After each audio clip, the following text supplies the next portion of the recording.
ফ্রিল্যান্সিংয়ে 90% বিগিনাররা এই ভুলটাই করে। তারা ভিন্ন ভিন্ন টুল জমায়, ভিন্ন ভিন্ন স্কিল নিয়ে খুব কনফিউজ থাকে। মানে ফেসবুক বা ইউটিউবে গিয়ে সার্চ করে যে ফ্রিল্যান্সিং কোন স্কিলটা শিখবো, কোন স্কিলটা সব থেকে বেশি জনপ্রিয়, ফ্রিল্যান্সিং করার জন্য কোন টুল শিখবো। মানে পুরা জগা খিচুর অবস্থা। টুল নিয়ে তারা খুব ব্যস্ত থাকে যে আমি ক্যানভা শিখবো, আমি ফটোশপ শিখবো, আমি ফিগমা শিখবো, আমি ক্যাপকাট শিখবো। মানে যা পায় ডিজিটাল মার্কেটিং এটা শিখবো, ওইটা শিখবো, সেটা শিখবো। এসব করতে করতে এক্স্যাক্টলি কোনো স্কিলে তারা ডেভেলপ করতে পারে না, কোনো স্কিলটাই ভালো করে আয়ত্ত করতে পারে না। এই ভুলটা আপনারা অ্যাভয়েড করতে হবে। আজকে সেটাই আপনাদেরকে বুঝাবো। ধরুন আমি ইমেল মার্কেটিং এর কথাই বলি। আপনি যদি ডিসাইড করেন যে আপনি ইমেল মার্কেটিং নিয়ে কাজ করবেন, তাহলে আপনাকে একদম বেসিক কি টুল জানতেই হবে। আমি আমার কথা যদি বলি, আমি আপনাদেরকে বলবো যে আপনি অবশ্যই ইমেল মার্কেটিং নিয়ে যখন কাজ করবেন, আপনাকে প্রচুর কপি রাইটিং লিখতে হবে, অনেক লিখতে হবে। আপনাকে বডি কন্টেন্ট লিখতে হবে, সাবজেক্ট লাইন লিখতে হবে, আপনাকে এবি টেস্ট করতে হবে, প্রিভিউ টেক্সট লিখতে হবে, কল টু অ্যাকশন বাটন লিখতে হবে, অনেক ধরনের লেখা আপনাকে লিখতে হবে। সেই ক্ষেত্রে আমি যেটা ইউজ করি, আমি চ্যাট জিপিটি বা জেমিনাই দিয়ে আমি কপি জেনারেট করি। বাট আপনাকে অবশ্যই নিশ্চিত করতে হবে যে আপনি এআই এর কপিটা হুবহু আপনি চালা দিতে পারবেন না। আপনাকে অবশ্যই ক্রিয়েটিভ হতে হবে, নিজে সেটাকে এডিট করার দক্ষতা আপনাকে সেটা জানতে হবে। কপি রাইটিং লেখার জন্য চ্যাট জিপিটি ইউজ করলেন, আপনি জেমিনি বা চ্যাট জিপিটি যে কোনো একটা আপনি ধরে আগাতে পারেন। এরপর আপনাকে একটা ডিজাইন করতে হবে, টেমপ্লেট ডিজাইনের জন্য আপনাকে ফটোশপ জানতে হবে। বিষয়টা এমন না, আপনি ক্যানভা দিয়ে শুরু করতে পারেন অথবা ফিগমা দিয়ে শুরু করতে পারবেন। শুরু করার জন্য আমি মনে করি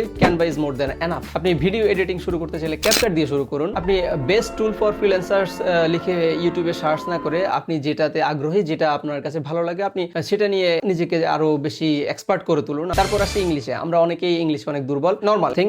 সো আপনি দুর্বল হলেও সেটা কিন্তু আপনার ক্লায়েন্টকে আপনি প্রকাশ করতে পারেন না। আপনার ক্লায়েন্টকে আপনি অবশ্যই একটা প্রফেশনাল ওয়েতে রেসপন্স করতে হবে, কমিউনিকেশন করতে হবে। এক্ষেত্রে আমি যেটা ইউজ করি, আমি গ্রামারলি ইউজ করি এবং আমি এখন এআই দিয়েও রিরাইট করি। লাইক অনেক সময় আমি চ্যাট জিপিটি দিয়ে আমি আমার যে কনটেক্সট থাকে, আমি ক্লায়েন্টের সাথে যে টপিকে কথা বলি, সেটা আমি আমার মতো করে লিখি। আমি সেটা এআই কে বলি, চ্যাট জিপিটি বা জেমিনাই বা ক্লড যাই হোক না কেন, আমি তাদেরকে দিয়ে বলি সেটাকে রিরাইট করে দিতে, এবং আমি আমার মতো করে সেটাকে সাজিয়ে ক্লায়েন্টকে দেই। সো আপনাদের ক্লায়েন্ট কমিউনিকেশনের জন্য আপনারা গ্রামারলি ইউজ করতে পারেন। সেটা আপনি ফ্রি ভার্সন পেয়ে যাবেন ক্রোমে যদি ইউজ করেন, ব্রাউজারে যদি ইউজ করেন, এক্সটেনশন আছে। আপনি মোবাইলে অ্যাপ হিসেবে ডাউনলোড করে আপনি যখন যা লিখবেন সেটা আপনার কিবোর্ড থেকে অটো কারেকশন করে নেবেন। একটা কথা মনে রাখবেন, আমরা বাংলাদেশে, আমাদের ফার্স্ট ল্যাঙ্গুয়েজ ইংলিশ না। সো আমাদেরকে যে ইংলিশে জাহাজ হইতে হবে বিষয়টা এমন না, বাট এটাকে ইগনোর করা যাবে না। আপনাকে অবশ্যই প্রফেশনালি কমিউনিকেট করতে হবে। আপনার ক্লায়েন্টকে প্রফেশনাল ভাবে মেসেজ দেওয়ার স্কিলটা আপনার থাকতে হবে। সেটা আপনার নিজের মধ্যে থাকলে তো ভালোই, আর যদি নিজে একবারে কমপ্লিটলি না জানেন বা ভালো করে ইংলিশ না জানেন, বেসিকটা জানেন, সেই সাথে আপনি গ্রামারলির মতো টুলসগুলো ইউজ করে আপনার ইংলিশটাকে আরো বেশি স্ট্রং এবং প্রফেশনাল করতে পারবেন। তাহলে আপনারা যারা আমাকে একটা মেসেজ দেন যে ভাই আমি ক্যানভাতে দারুণ ডিজাইন করতে পারি, আমার কেন মাসে হাজার ডলার আসে না, কেন আমি এখনো ফ্রিল্যান্সিং এ সফল হতে পারছি না, আপনাদের জন্য ফ্রিতে একটা উপদেশ দিচ্ছি। শুধু ক্যানভা জানেন এটা ধরে পড়ে থাকলে হবে না। আপনার ক্যানভার পাশাপাশি ক্যানভাতে যে কন্টেন্টগুলো আছে, যে কপিরাইটিংগুলো একটা ডিজাইনের জন্য লাগে, সেটা কিভাবে লিখতে হয় সেটা নিয়ে প্র্যাকটিস করুন। আপনি যদি ইমেল মার্কেটিং নিয়ে কাজ করতে চান, শুধু ক্যানভা দিয়ে কাজ করলে হবে না। আপনাকে একটা ডিজাইন কিভাবে সুন্দর করে ক্রিয়েটিভ ওয়েতে ডিজাইন করতে হবে, একটা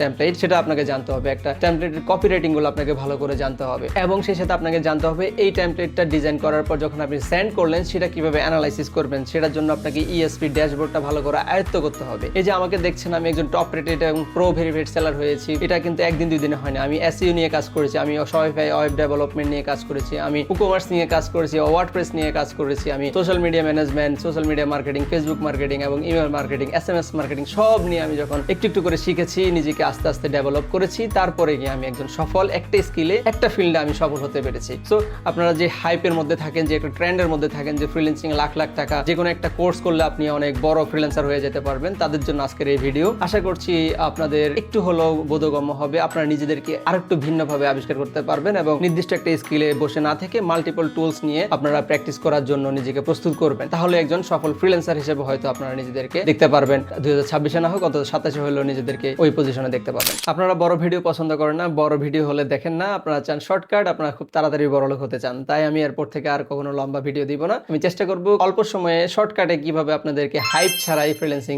বোঝানো যায় এবং আপনাদের স্কিল ডেভেলপমেন্টে একটু হলে সহযোগিতা করা যায়। That's all, hi free freelancing for today. দেখা হবে আগামীকাল। আমি যেই ব্যক্তিগত সময় থেকে, প্রফেশনাল লাইফ থেকে আমি সময় বের করে আপনাদেরকে হাইপ ছাড়াই ফ্রিল্যান্সিং শেখানোর যে স্টেপটা নিয়েছি, আশা করছি আপনাদের একটু হলেও উপকার আসছে, আর সেটা রেসপন্স হিসেবে আশা করব আমাকে লাইক কমেন্ট দিয়ে পাশে থাকবেন।